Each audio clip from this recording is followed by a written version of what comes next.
All right, 2 weeks in a row, Larry Dallas. He was on Wrestling Observer Radio with Dave and myself last week. I asked him to come back on this week, and just to kind of show you how much I enjoy talking to Larry, I have one note written down, which is something you sent me today in Instagram that I want to bring up because I never knew about you. Yeah. But otherwise, like, we're just gonna free flow and keep the conversation going, and and just shoot the stuff. But I guess I want to start this by saying, we talked last week and you were building up to, this giant match that you were getting ready to call for TripleMania. Yeah. And I still haven't seen the match because of all the other wrestling stuff that I watched, but I do want to see the match. And I think I sent you you sent me the thing. Okay, cool. But it's not just to see the match, because I want to hear your call, because I know you're really excited to do it, and it's a really big opportunity for you on a big show, on a big stage. So let's kind of talk about that day. I haven't talked to you really about that show yet. I haven't talked to many people. So, you were very excited. I'm sure there's a little pressure. You may have been even a little nervous, but like, how was that show, and how was calling that match, and all of those things that, I'm interested in when it comes to broadcasting. So it was weird, right? So like, obviously, like, I was home. So the day of, and I've said this on Twitter, I've said this to you, like I'm personally going through a relationship change, a life change. Yeah. So I'm not like, I had to leave where I was living. I'm just kind of figuring things out. I'm in like a transition period of life, which is not fun. Sure. You're a 38-year-old man. I'm in school. I have all these things going on. So like that day, I'm just kind of laying around, and I'm like, I was just tense. Like, I just wasn't feeling it. And I'm like, the whole day, I'm like, I got to do a show. So it would have been 9:30 Eastern time for me. So like, I had a whole day of sitting around, not at an arena, not around the boys, not with people, just like, I got to do the show. And I was very lethargic the whole day. And leading up to it, I'm like, I'm not gonna be able to do this. Like, this is horrible. I don't feel my best. I feel like this is gonna be horrible. I just feel no energy. I feel no passion, no nothing. Show starts. Obviously, it's the main event, so you get to build up to it. And AAA has obviously, I read the reviews online. I read the message board. I read everything. Someone actually called me a low rent Miz on the message board, which was. Hey, but that's not a bad thing. I thought it was quite funny, personally. Yeah. It's a very quality insult. But she's like, the undercard, and I said this to Conan. I had Conan's podcast this week, and I talked to him, and I said, it's a very overbooked show. Yeah. And we talked with Dave. We said that Mexico's last of the territories. Yes. And all that stuff. But like, AAA is booking right now, for better or, and again, this becomes a taste thing, and it's not my taste, and it's not a lot of the diehards taste, but it's very 90s. To me, it feels like Attitude Era booking, where like the undercard is what it is, and then as it ascends, it gets very good. And it felt like a show like that. So like, the undercard was just interference and run-ins and all this stuff, and I'm like, oh man, this show's just not working. It's not whatever. So you get to the main event. Obviously, we had QT and Pentagon. It was probably where the match started, where the card started kind of going up. Mm-hmm. They had a very big bloodbath. Then you had the tag match with Roosh and Park against Adonis and Psycho Clown, which was a very Mexico. The partners fought each other for about 90% of the match until it became an actual tag match, which was very weird to call. Then you got to the main event, and Kenny, and it wasn't AEW's match. Like, AEW's match was a Vikingo, like, standout, showing himself matchup. This was very much. I want to say Kenny played the heel because he's in Mexico and it's Vikingo's hometown. It was very power based early on, where Omega, like, the size difference, and you remember the AEW match.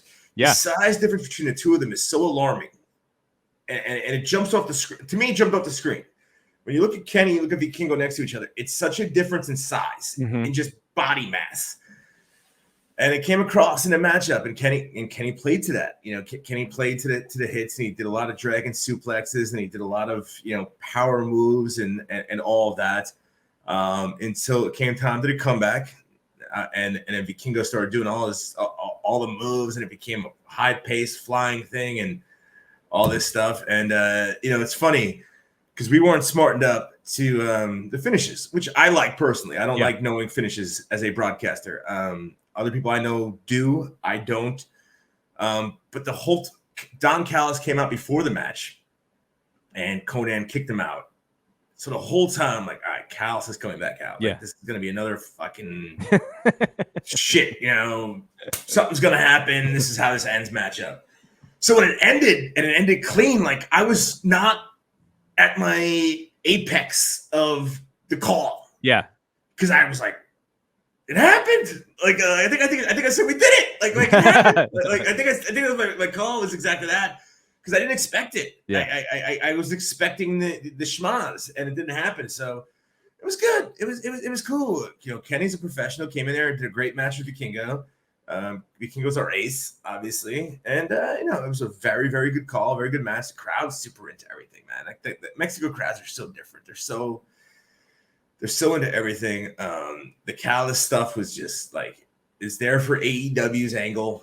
They did a press conference afterwards, obviously, that turned into a news story where the security guard got a little too excited and took out Don.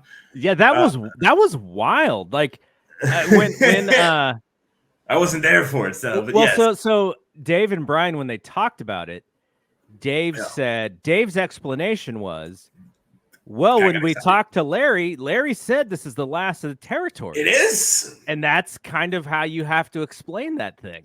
There's no other way to explain it besides that, like, it's not real, but it's real enough, right? Like, it's just a thing. It's a world where you exist in. And, this guy, from what I understand, was a friend of security. And listen, I started bouncing at 22 years old, because I'm 6'2", and I always said, like, I'm not, Tim Thatcher can beat my ass and Malachi Black can beat my ass. They have, but like, I'm probably better than before MMA. I was probably better than 85% of the people that came into a bar. Yeah. Now I have no idea who trains, which always scares me.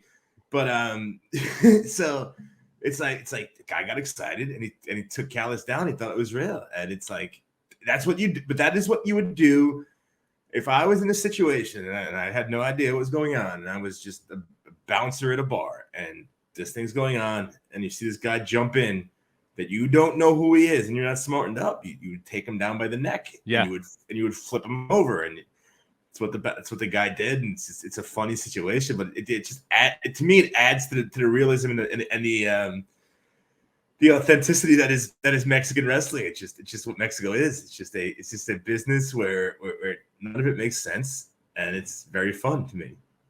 So when it comes to this show, would you consider this show? Because I know this is one of three, and we're sort of building towards August the 12th. Would you consider the show pretty much a success as far as how it played out? For me, it's my fifth one I've called. It's probably 5 of 5. I don't think it's the best one we've done. I don't think it was our best foot forward. I think it's I think strategically as a company, it was not for the marquee matchup you had and the audience you might have had. No, good. There was so much on that week. Like you listened to Dave and Brian last Saturday or Sunday morning, whenever you woke up. There was so much going on that weekend. You should listen to Dave and I. That I just finished talking to Dave an hour ago. We went through the whole thing about, man, like how can you keep going? Like, because the idea is, at least this is the U.S. and Mexico. Yeah, I'm sure it's entirely different. No, but it's a different culture. They don't care about it. They don't care about other things. Yeah, but TV consumption is kind of going like this, right? It's going down, and you have wrestling content is going up. Like, we're just keep adding wrestling hours. Yeah, and TV consumption is going down. So at some point, they're going to interact, and it's going to be negative, I think. But is there a tipping point for it now? I think the AAA show, I hope you guys did get, some good business from fights and such because I will never know. I just think that like we had so much like obviously you had the tag match that got over really well on a Collision show.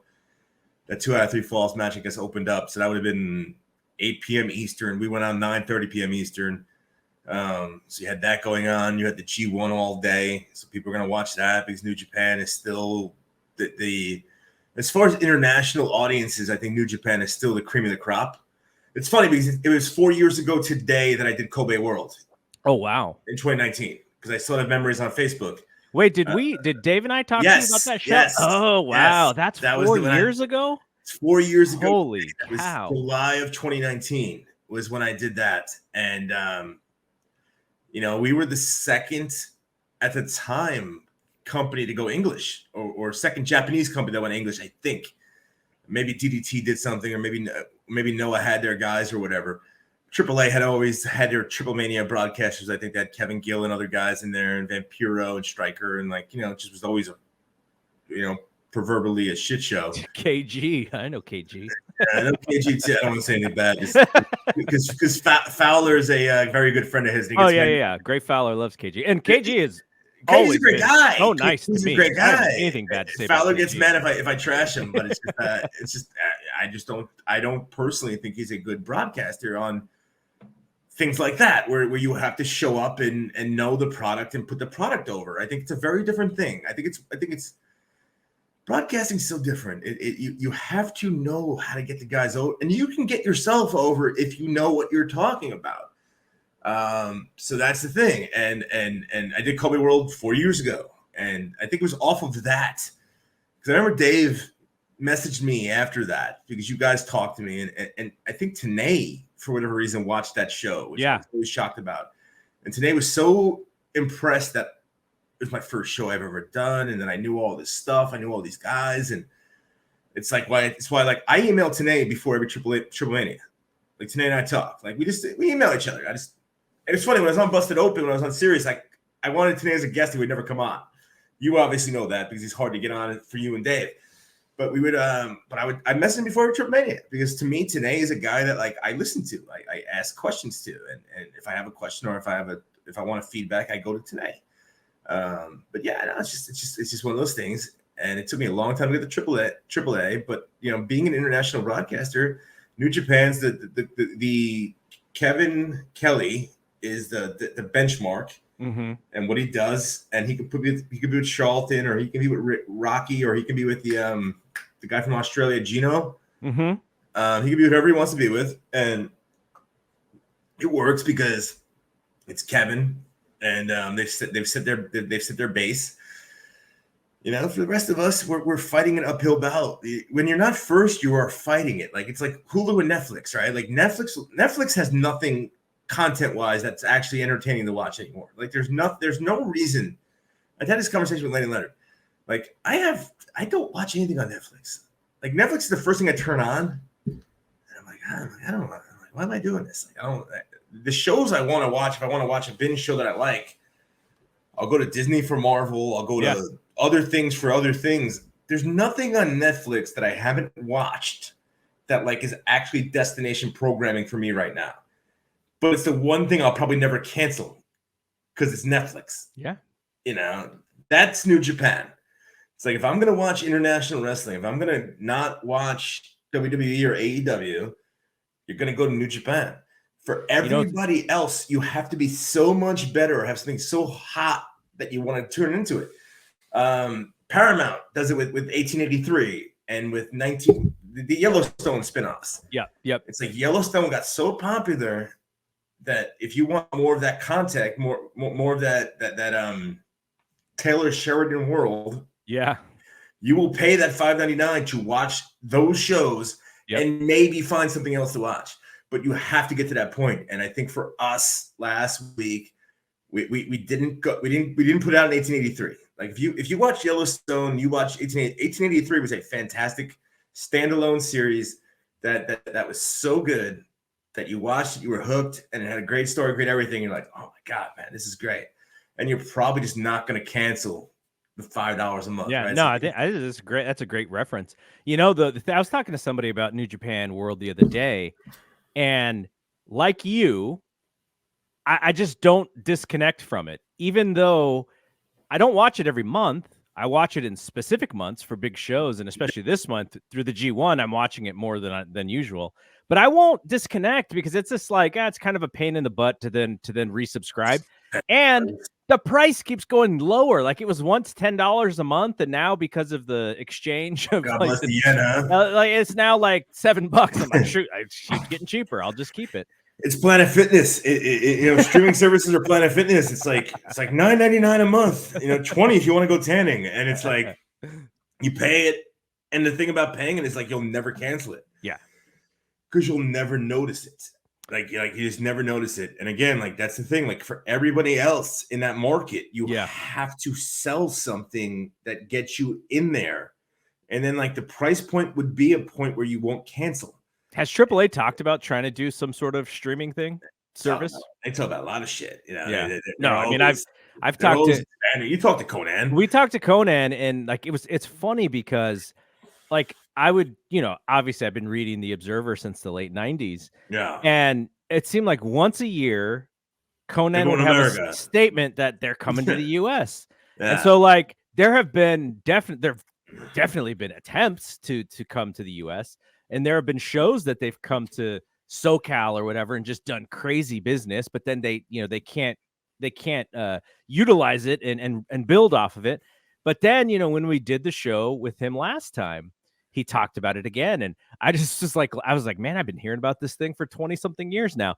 And I'm always rooting for it because, like I would, and now the marketplace is really cluttered, as we just talked about. But, if you can find it, and Dave was just talking about how the top 4 television shows in the US this week were all Spanish language shows, which is amazing. And I'm sure if you're Conan, he probably looks at that and goes, gosh, look, here's more information that says, we can find our footway into the US market. So I don't know. It seems muddled, but it does seem like there is opportunity there. And I think the last time we talked to him, I don't know if he was talking necessarily like live TV shows or something, but there was like some other maybe documentary stuff or something that he was talking about. But I mean, I'm intrigued just because I like to see pro wrestling succeed, and especially with good product and such. So as we lead to the next TripleMania, what is the focus for that? If the focus here, at least for US fans, was Kenny Omega and Vikingo, like what is the focus heading into that show? The focus is the focus, I guess, now is the fact that we're doing the 4-way, which was Roosh, Park, Psycho, and Adonis. I think I saw. Let me look at I saw the Vikingo match. It was like, remember I saw it. And I was like, I wasn't blown away by it, which I probably shouldn't say out loud, but I am. It was like Vikingo, Mike Bailey. They're doing a 4-way. Yeah, I saw Speedball. Yeah, which is cool, which is nice because like apparently I can call a speedball match. It's not Vita Scott, which I thought was always contractually obligated. So it's, I'll get myself in trouble for that one. Yeah, it's Bailey, Daga, Vikingo cartwheel. Yes. Right, which is not like that's not going to sell any. Conan likes that guy though, cartwheel, right? Conan loves cartwheel. I think it's the stupidest name ever, but it works. He's good. He's good. He's good. The kid's got like power. He's got a lot of things. They're doing Nicho versus Negro Casas. Taya's coming in from AEW to face Flammer. We got the Copa. We got a women's match, but then I guess the main thing is Adonis for Psycho versus Park versus Roosh, which is the selling point. Yeah. Someone's probably losing their hair, their mask. Obviously, like last year before the tournament, I think most fans had it picked out that Viana was losing his mask, and he ended up doing that. And it was him versus Pentagon in the main event of the Mexico City TripleMania, the third TripleMania, which was, again, pretty obvious who was losing. But it was a fantastic match. I think this one you could probably telegraph too. But as long as the match is good, people are going to like it. It's going to be a thing. It's going to be an event, and for that crowd, if Sam loses his hair, that crowd's gonna go nuts. It's like gonna be like the heel American, the gringo losing his hair is going to be a moment to that crowd, and I think that's cool, and I think that the audience will like it or whatever it is. But we have to just be consistent, man. Like it's just we weren't consistent last week. It was just a lot of, and I said it to Conan on the podcast. I mean, I said a lot of things to Disco too. I called Disco an idiot. But we did the podcast. And I was like, no, it's overbooked. It just wasn't. It wasn't. Yeah, I don't think it was great. What did he say? Did he agree with you? He thinks that people have their criticism, they can stick it up their ass and all that stuff. That's how Conan is. But he asked me, he's like, no, it's like I won't be offended. I'm being honest with you. Like I don't think it was great. I think as a broadcaster, I learned that from years of watching Tony Schiavone, who is great in AEW. But it's like we had a segment like it was the ambulance match of QT and Pentagon, and they didn't have the camera set up. Like the ambulance was like fucking 100 yards deep in a crowd, right? And all of a sudden the guys are out there brawling and we don't see nothing. And DeBrusque's like, do you see anything? I'm like, I see that guy's phone. Because like that's what I can see on the screen. And I'm like I'm not gonna lie to the audience, because the moment I lie to the audience, I mean, then they could see what you're seeing. I have nothing then. Like, right? Like it's such a, and again, this is like the problem with knowing wrestling and watching wrestling and having and studying all this is like it's like the moment I sit there and start lying to people is the moment I have no more credibility. Which is the moment that like you might as well take my money and flush it down the fucking toilet, because it has no value anymore. So I just won't lie to an audience. Like that show to me, like the top 3 matches delivered for what they were, but it wasn't great, and it sucks that it wasn't great. It sucks. I'm frustrated it wasn't great, but contract. I'm gonna keep going. We're gonna keep trying. I hope it works out. Like you're gonna have bad days, man. Like I'm a Mets fan. Like we have bad days a lot. Like you guys are having a bad season. Having a bad season, but like I have a billionaire behind us. So if we got money coming in and this is gonna go somewhere, like it's doable, but you need to have you need to execute it. Yeah, and hopefully we do. I don't know, but we rapidly lose credibility every time we get up to bat like this, and we strike out, and to me, at best, we hit a double last week where we had to hit a home run and we didn't, and we're gonna now suffer from that, and hopefully it goes forward and we do what we have to do.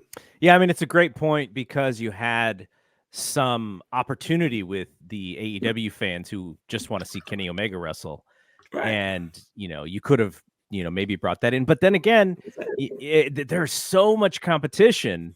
That's it too. It's really hard to differentiate. So you have to hit a home run. Like you have to be the game of the week. Like you have to be the top thing going, and we did not for 3 hours. We did not put our best foot forward. We're like, you have to be better than everything else, and all our talent is going to AEW. Like all our talent's getting signed. Commander signed, and all these guys are getting signed. And like, we might not talk about it. Like, no one's talking about it down there. Like, it's not a thing that's like, oh, this is happening. No, like, we are literally like getting rated. Like every month, a guy gets hot for us, and all of a sudden he's in America. And he's not doing shit in America, but he's gone. Yeah, like that's not good. Like it might be fine. I could be completely wrong. I don't know Tony's relationship. I don't know Tony's contracts. I know nothing about that stuff. But it's not good. Yeah, you just see the optics of what's happening. The optics to me are like, here goes another one. Yeah. Here's another guy that's going to be contractually obligated. Like, we didn't have Phoenix tonight for a title match that they wanted to do at Verano de Escandalo. I think that's what it's called. I could be saying that wrong. I always get upset. I always get trouble by Spanish. But Phoenix was supposed to defend he vacated 2 titles, the Cruiserweight and the Latin American title. Because they thought they'd have Phoenix tonight defended against I believe Puma King, and Phoenix has Ring of Honor. There's a Ring of Honor show tonight. There's something going on tonight. There's another fucking show tonight to watch. They're the tag team champions. That's right. They're the tag team champions, and it's like the fact that's not a problem to anybody. We're just sitting there going like, all our guys are somewhere else. That's like I said, like Roosh had no contract. I'm contracted for like another 40 shows. I don't even know how long my contract is. I know my contract has like my contract has a right to extend. I forget I don't know what that's called, like technically, but it's like they have like options on you. Yeah, when I hit my dates, because I'm on a date, I'm like an indefinite. I have no end date. I just have a dates contract. When that contract's up, they can just do it again. I said it to my lawyer. I said to my buddy's lawyer, and he's like, "I wouldn't sign this." I'm like, I have no choice. Like, I have to sign it. Like, I was at the airport. This is when probably my first show. I was going there. They sent me this contract, and it was like I want to say it was 18 shows, and with the right to renew me for another 18 at market value, same money or more if whatever the hell happened. I don't even know what the elevator close would have been, but I'm not gonna hit that. But I'm like, I sent him my guy. He's like, I wouldn't sign this, But it was only like exclusive in Mexico, and that was like the biggest thing with me. I was like, can I go to Dragon Gate? Can I do it? No, yeah. Just can't work for CMLL. Can't do anything. I'm like, why am I gonna go to CMLL? Like, CMLL doesn't want American announcers. Like, this is not gonna happen. But I'm signed for the next. Again, I don't even know how many shows I've done, like under my contract. I just know I'm probably signed to like 2035, and that's okay. Like, I'm not going anywhere. No one wants me, It's not a thing that, like, it's not like people are knocking down my door. And I always can, with these things, you can always buy yourself out at the end of the day if it became an issue. But I just find it funny. It's like you sign me for like 37 shows, but you can't sign Roosh for 3. And like that's not a problem to anybody. It's weird to me. Like, it's like that might be the problem. Right. It'll be my problem Tuesday if they hear this, but like that be the problem. Like that might be why we'll keep it on the down low. Well, it's bad for downloads, but we'll keep it on the down low. Yeah. So, going back to broadcasting and guys, Mike Tenay, who you can reach out to, which is awesome. And I sort of feel the same way. Like, if I have a question about something, like I definitely feel like I can just email him and ask him. Great. He's such a nice guy, and similarly, he gives me, he's given me good feedback through Dave about the job. Never to me. It's like always to Dave. Right? Yeah. But yeah, no, I think it's really cool, and to have some guys who you can chat with who are influential in your career, I think is great. Like, who do you look at as, you mentioned Kevin Kelly, kind of the creme de la creme today, but historically, or even outside of sports, are there guys who you look at and just like, man, that's who I'm looking for to try and get there? Lenny Leonard's my best friend in wrestling. He's I guess retired now, but he worked Evolve. Yeah. Worked most of my career. Did a standalone show on W Network. Has very high praise from everyone that's ever worked for him. Worked Shimmer. Like I love Lenny, and I talk to Lenny about broadcasting. I ask Lenny about everything. And if Lenny watches my stuff, I love watching Lenny. I love Lenny's feedback. I will always and forever be a Bobby Heenan, Jesse Ventura guy, because that's how I grew up. We talked about this with Dave last week. It's for older guys that I've met working at bars, it's Bruno and Antonino Rocca and all that stuff. And like I said, Chicago's probably the Crusher, Texas is Devon Eriks. But for me, like I look at Bobby and I look at and when I was on Sirius, I looked at Craig Carton, who has now just signed a multi-million-dollar deal with FS1.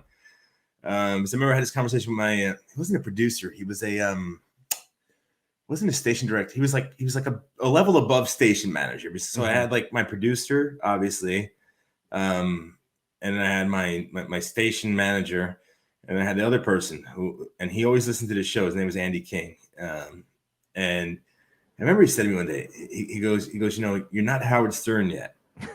and I looked at him and I said, Andy, I go, I've never listened to Howard Stern.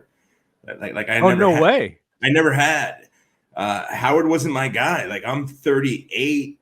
I grew up, obviously, like I listened to Z100. Going to school, I was a Tupac fan. Like I listened to whatever I listened to. I never listened to Howard. Howard was not my thing. Did you see the latest on Tupac, by the way? The fact that he's raided some house in Vegas or whatever. Yeah. Did you see the Afeni documentary? I have not watched it yet. The Dear Mama or whatever. No, I've not watched it. Is it really good? Fantastic. I learned a lot about life. Like I always say this. I watched that.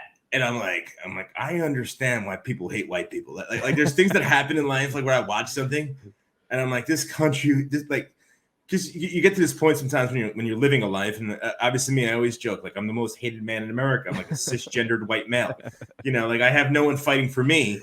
Everyone else, and I get it. I'm not saying I need anything, right? But like you watch certain things, I'm like, this is a effed up country, and it's like, I was listening to this show. I'm a fan of the Wondery podcast network, so they have a lot of scripted, sort of narrative podcasts. Yeah, and one of them was on a guy who's basically just been in jail for 20 years on a murder that he didn't commit. Oh, that's horrible. And you never get those years back. And the reason why he's there, what they sort of came out of it was, in the late 90s, there were so many homicides that they were just, even if they only had one eyewitness, and even if it wasn't like a home run, we got it, they were just trying to close these cases. So you have all of these people who are in jail for murders they didn't commit. And it's just like, man, what a shitty system that is. I had this conversation because, and I don't even know what the original question with this now that we've ventured off, but I just conversation with people at the bar because I work in Westchester County, right? So obviously, New York's very funny, right? Like the election's going to go blue, it's going to go Democratic because of the city, and then as you further get up, it becomes more and more, crimson red. And I was in a very red county for the most part, and bail reform to me was the thing where it's like, yeah, man, like if you stole a book bag or stole a bike or stole a sandwich from a deli, like you shouldn't be in Rikers Island for 6 months waiting for trial. Right? Like that to me is a very clear cut. I think if you explain that to anybody, it's a thing we can all agree on. That is a screwed up system. And I always say like the left, the far left, because I'm a registered independent, but I do vote predominantly left. But the far left of the 90s Knicks, it's like you have Jordan on the ropes and you just blow the layup every time. Like you take the shot you shouldn't take every time. Like you're gonna blow this game every time. And it's like, dude, bail reform to me is like the easiest layup in the world. It's like, yeah, man, like if you commit a misdemeanor crime or nonviolent, should make it. And instead, it's like in the news every day, it's like guy sliced some guy with a machete. He's out, no bail. Yeah. It's like that. I don't think that was the integrity of the principle of whatever people were arguing about, or whatever. But that's where we're at, and that's why the reason why it's all so screwed up is because it's like every side now, and it's so annoying because it's like the left's like the '90s Knicks, they just miss every shot, and I don't even know what the right is, but it's like, and then they go on there and my grandmother is a one of those prisoners of Fox News. Mm-hmm. She was married. She's not married anymore. Obviously her husband's gone, and now she's married to Fox News. And she watches her prayer channel in the morning, and she watches Fox News all day. And it's like, so I watch Fox News sometimes to see what my grandmother's hearing. Right. And it's like they're trapped by this. It's like abortion at 32 weeks. It's like, no one's going to get an abortion at 32 weeks. Like, why are we talking about it? Right. Again, it's the same thing. It's like bail reform is cool for misdemeanors. Abortion, probably reasonable wherever you fall at a certain level. And it's like both sides are just go the exact opposite extreme. Yeah. Which makes them both right and both assholes about everything. And it's like I'm sitting here going I always say this. The problem was they always said you never talk politics or religion at a bar, and then we added every single person we ever had a drink with on Facebook. And it's like that's why this is all fucking problem now. Because I have to watch Joe Jackass that I met on Tuesday. I have to see his not only pictures of his daughter's second grade graduation. I have to find out his political views too. Right. It's an asshole. I don't want to talk to him. Yeah. When did like Facebook is such an interesting study because It's horrible. well, you have to have a certain amount of courage to post to your circle, right? And it's like Yeah. it became a truth serum for people for whatever reason. Like it was like, nope, I got to be me. I got to post all of these things that I believe in, and I'm Yeah. like, but you look like a jackass. Do you understand that part? But I got to be me. I got to be truthful. It's like why is Facebook the truth serum for It this became, world? Why it, can't you beca- just pretend like you pretend everywhere else? it became a thing where like you get the likes, you get the validation. I remember he's not very popular in America for whatever reasons, but Marty Skrull was over. When Marty would come over before he had his visa with Ring of Honor, he would work for Evolve, and he would stay with me for whatever, and then he'd go off to do whatever he did. Mhm. And we were out locally at the local establishment I worked at and everything like that. And he's like, oh man, all these Americans, you all have I can't do the English accent, but he's like, you all have your views about everything. And I said, people grow up very much like in a circle that validates their opinion. Yeah. So like they're not challenged by life. Like we're like, I've always said this. I got to go to Japan. I go to Mexico. I've gotten to be around. Rich Swann was from Baltimore. Sammy Callahan was from Ohio. Moxley's from Ohio. Bobby Fish is from Northern New York. Like these people that I've worked with are from different areas, Mhm. and we've worked together and we've talked and we've gotten to know each other. Tim Thatcher is a very whatever. Jeff Cobb is an Olympian, which I've gotten to be around those two guys before, which I've always bragged about. Like Tim Thatcher to me is like my favorite human being in the world. I love Tim. Cobb's up there too. And I always joke with Cobb. I can always say I know an Olympian now because of you. And Thatcher, I remember one day we're in a hotel. It was me, Thatcher, and Cobb. And Thatcher's reading his book and Cobb's doing whatever. I'm bullshit with Cobb. It's like the first time we've ever hung out. We've ever been in a hotel together. And Tim goes like, be careful, mate. He goes, he's sucking you into his world. You're never gonna get rid of him. Because that's how I am as a person. Like I'm just like, once I get attached, like you're mine now. Like you're in my world. Like we're buddies, and this is how we're gonna do this. But it's just like I got to meet different people, so you got different viewpoints, and I think a lot of people get different viewpoints. And that's to me, that's the best part about wrestling is that you get different viewpoints. You get to meet different people and different things, and I always get angry with people about that because like people get mad at me because it's like you shouldn't talk to certain people. It's like well, listen, man, like I got to know a person personally, and like I have respect and love for that person for the time they spent in my life, and like I don't have to agree with everything it does, but like I'm not going to turn my back on people, and like the internet can, the internet can make or break you. Like yeah. I had a real relationship with somebody, whether it's for a weekend or for a week or for months or whatever. It's a memory to me, and you're asking me to give that up, and I don't like that. I don't like being dictated that to me. It doesn't feel genuine. I don't think it makes me a better person to do that. I obviously there's things that people have done, like the Japanese kids that got fired, that are in Mexico now. Remember, you read a story with Dave? I don't think so. Kabune and Takuma. They got fired. They went to Mexico, and I think they were smoking some fucking ganj, and it became a Japanese issue. Right. So now they're in Mexico full time or whatever, and it's like I joke. I go no matter who I go. Anyone I like gets in trouble. Like they were young kids when I was there. Like they were my babies. They were like that system. They were my babies, and like they got in trouble. And it is what it is.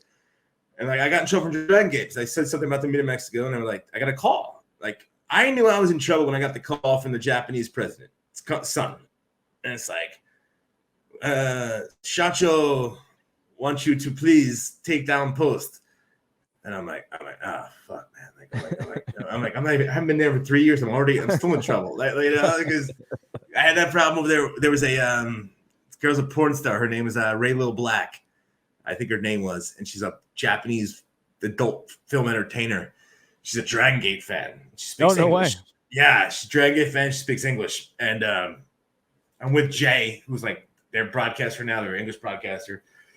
And he shows me this thing of her talking about like Dragon Gate in English. I'm like, wait, what? There's someone over here that speaks English?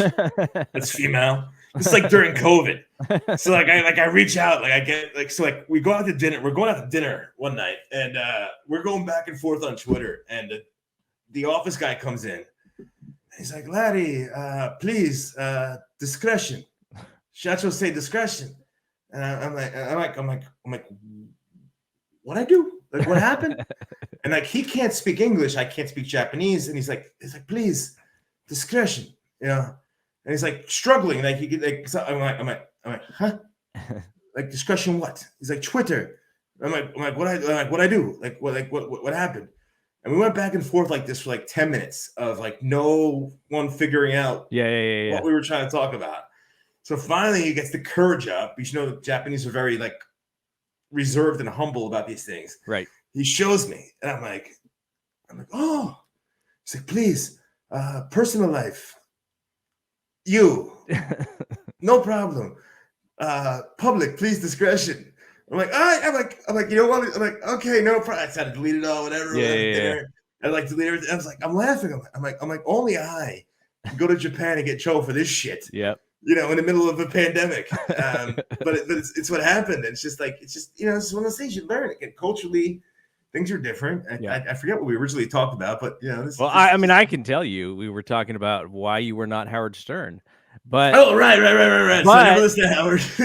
But maybe I am. But what we should do, because I do want to end with this story that you sent me, which is you did a show, a reality show that I did not know was in existence. Yeah, which horrible. was 50 Cent's reality show, and you sent me the clip, and you're introducing. Someone posted it today. I saw it today. I got tagged in it today. Yeah. You're introducing somebody's rap about text messages or something. Yeah. Okay, so explain, because I you know, knowing you, it does not boggle my mind that you were on an actual reality show, because I can sort of see that within your personality. It was my dream.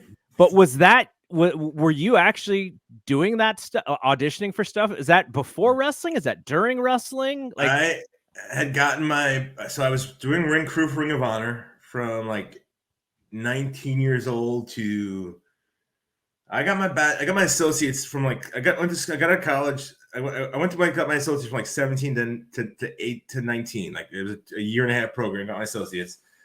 Got out of college, started working full-time job with my associate degree. I was going to Ring of Honor since 2002, since high school. I was a senior. I graduated high school in 2002. I was going to Ring of Honor all the time. Got hired from Ring of Honor, going front row all the time. They ended up hiring me as ring crew. I was doing that for a while. I got out of school, and I got hired at a bar. And I was making a lot of money, and I stopped doing Ring of Honor. Finished my bachelor's degree, got out, got a really shit job at Enterprise Rent-A-Car. You know, it was like a management training program, and I was making fucking no money for working like 50 hours a week. Like I was washing cars like in a suit. It was horrible. And this was back when MySpace was a thing. mm-hmm. Remember MySpace? So there was the bulletins. Remember the bulletins? Where people would post, like, it'd be like what Twitter is now, I guess. Like you'd post your feeds, post your stories, post whatever on these bulletins. And there was a thing where it was for Diddy's Apprentice. When Diddy had that show on VH1, it was like, you know, BP Diddy's assistant or whatever it was. Yeah. I hated my job. I'm like, I'm broke. I'm 23 years old. So I just sent everything in, sent the picture in. Months later, I'm driving someone in Enterprise. I'm picking somebody, you know, Enterprise, we'll pick you up. So I'm picking some guy up from like the train station or whatever, taking him to get his rental car. I get this call on my phone. Pick it up. It's like whatever a California area code is. I pick it up. Like, hey, you know, this is so-and-so from blah, blah, blah talent. You know, we have the unnamed 50 Cent project. Like we want you to come by New York City next week. We want to talk to you. I said, yeah. Like, I'll go. Like, whatever. You know, I hate my life. Like, I'll go. And I went down to the city, and it was their first interview. And you know, I went dressed in a suit. I have no idea. I've never tried doing reality TV. It wasn't the thing I was doing. And you know, those big circles with the lights, mm-hmm. the circle, like if you've ever done an audition or whatever, like you're on camera, there's this camera in front of you, there's a guy behind you, and there's this big circle with like all these gigantic light bulbs, like shining a light right on your face, like you can't even see. And the guy's asking me all these questions, and like years of pro wrestling just kicked in, and he's like asking questions, and like all of a sudden my personality was found, and I'm like, ba-boom, ba-boom, ba-boom, ba-boom. It's like, dude, 5 out of 5. But we left that thing. I'm like, I think I just got on this show. I don't even know what I just did. And it was for $100,000. It was called The Money and the Power. It was Thursday night to 10 o'clock. It was like the show before Jersey Shore became a thing.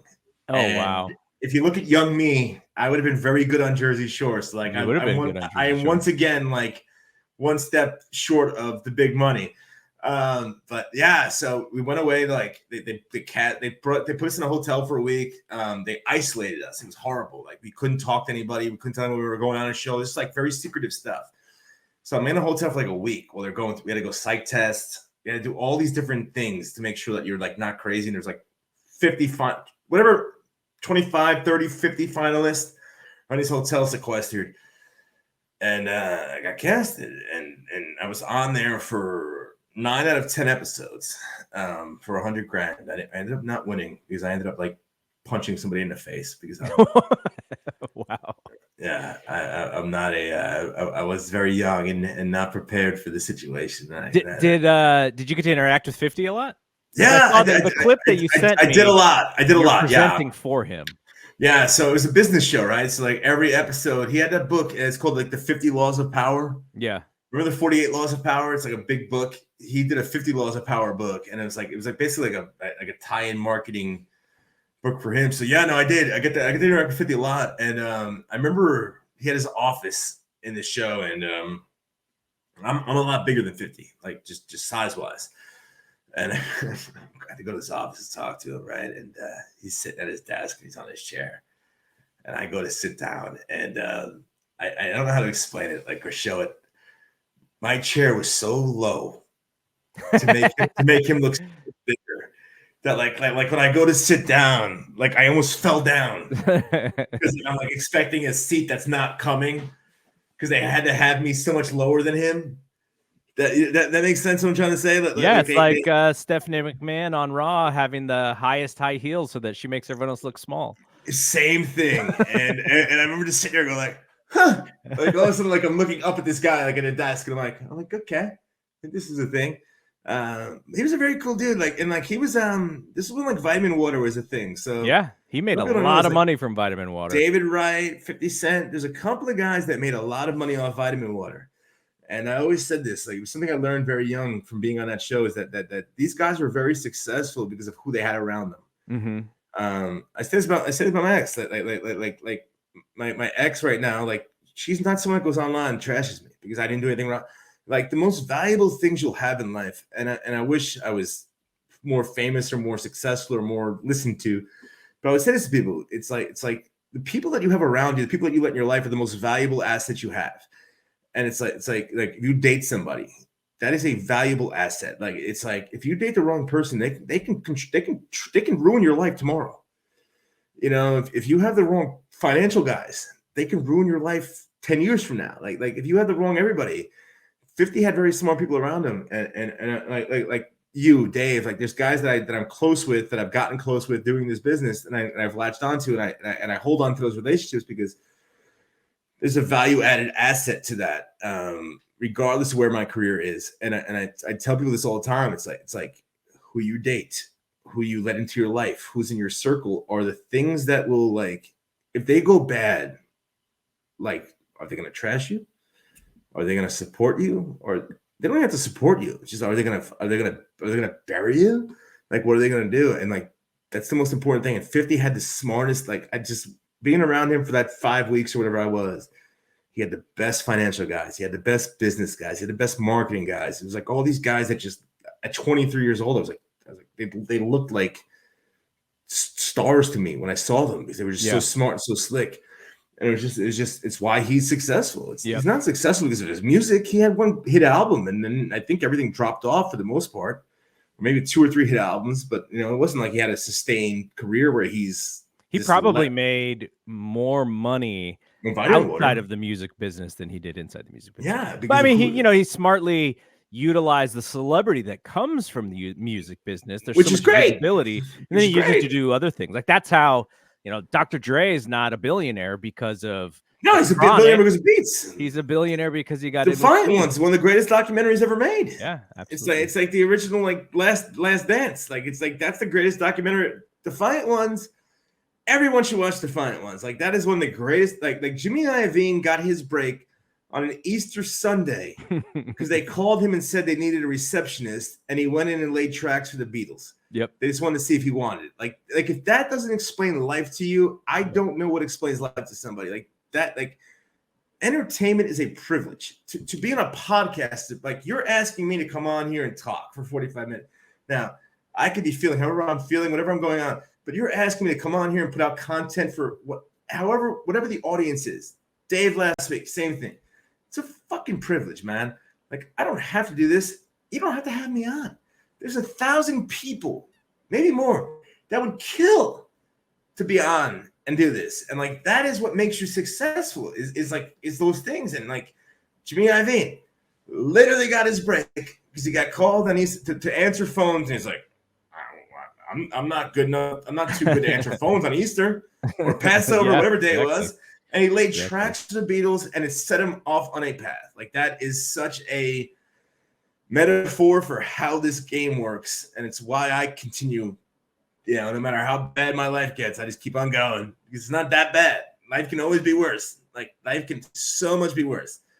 Just keep going, man. It's part of life. And I like doing this with you. I'll probably be on next week. We'll do whatever. We'll talk some. Well, I'll watch some wrestling. Well, I think there's some opportunities because obviously you have a lot of experience and knowledge, not only in pro wrestling, and experience, like you said, brings not like there are things about the pro wrestling industry that you're gonna know that I will never know because you lived it. And I've been on the outside of it. I've been close to it, but I've never lived it like you. so lucky. But I kind of want to treat this as a part one. Yeah. And we got to talk about my ex, always uses Nextdoor. I told you that, right? Oh yeah, totally. Huge Nextdoor fan. I find it so funny. I'm like, I have no idea. Like again, like I don't know what most things are in life because I'm so in my own bubble. I'm like, oh yeah, no, I know that guy. She's like, my buddy Arda Ocal, ESPN. She's like, because I remember he texted me something. They did a segment on ESPN where he like literally texted me, like asking me a question, and it was like it was the whole segment like that they did about championships. I forget, it was something with titles, and he did wrestling involved with it. Mm-hmm. She's like, you know him? Like, why don't you have a job there? I'm like, I don't ask those questions. Like, it's just I'm just doing what I do.